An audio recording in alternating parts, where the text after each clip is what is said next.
Mr. Secretary, help me, with your experience and wisdom with this very troubling two-word phrase that actionable intelligence. Actionable intelligence.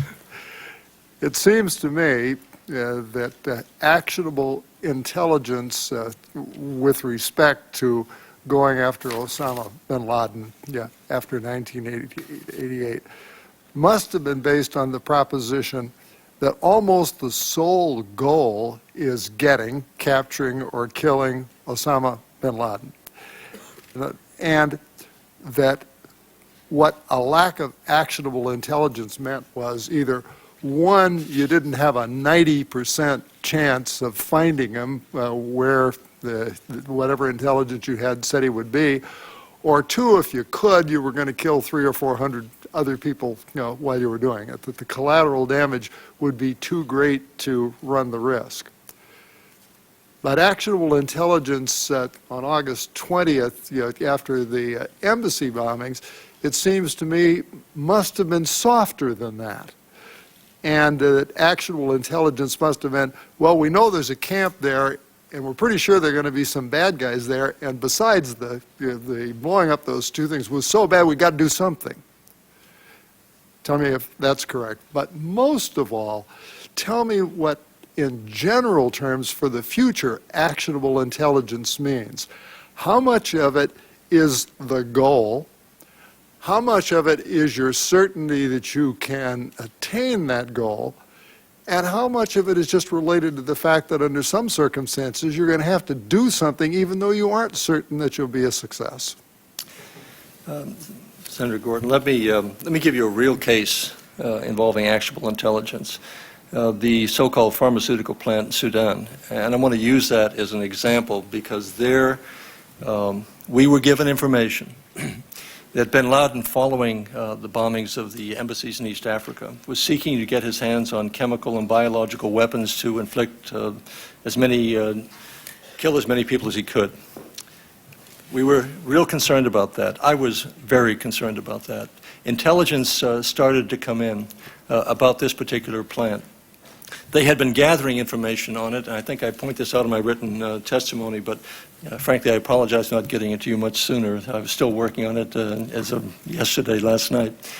But to give you an example, this particular facility, according to the intelligence we had at that time, had been constructed under extraordinary security circumstances, even with some surface-to-air missile capability or defense capabilities.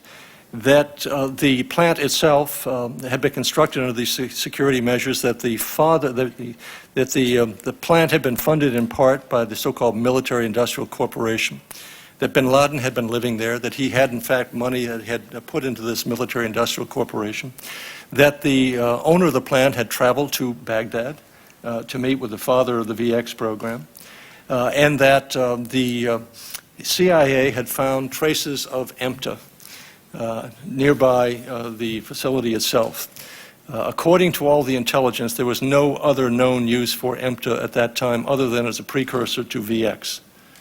Under those circumstances, I said, that's actionable enough for me, that plant could in fact be producing not baby aspirin or some other pharmaceutical for the benefit of the people, but it was enough for me to say we should take it out, and I recommended that. Now, I was criticized for that, saying you didn't have enough. And I put myself in the position of coming before you and having someone like you say to me, let me get this straight, Mr. Secretary. We've just had a chemical weapons attack upon our cities or our troops, and we've lost several hundred or several thousand. And this is the information which you had at your fingertips.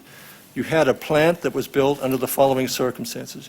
You had a manager that went to Baghdad. You had Osama bin Laden, who had funded at least the corporation. And you had traces of EMTA, and you did what? You did nothing?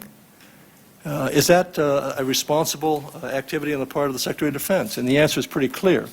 So I was satisfied, even though that still is pointed as a mistake, that it was the right thing to do then. I believe I would do it again. based on that kind of intelligence. So that was an example of actionable intelligence. When it comes to other circumstances, say you have to weigh it, each and every case. You say, do you take action just for the sake of taking, saying do something? I think we have a greater responsibility. Before I decide or make a recommendation to the President of the United States to launch a missile that's going to kill a lot of people, I want to make sure as much as I can, it's not out of passion, but out of as much reasoned analysis as I can make to say, this is a target that poses a threat to us, Mr. President, and yes, there are risks that you're going to kill some innocent people, but we have an obligation to take it out. It's individual analysis. I can't give you specifics on it. I gave you an example of where I thought it was the right thing.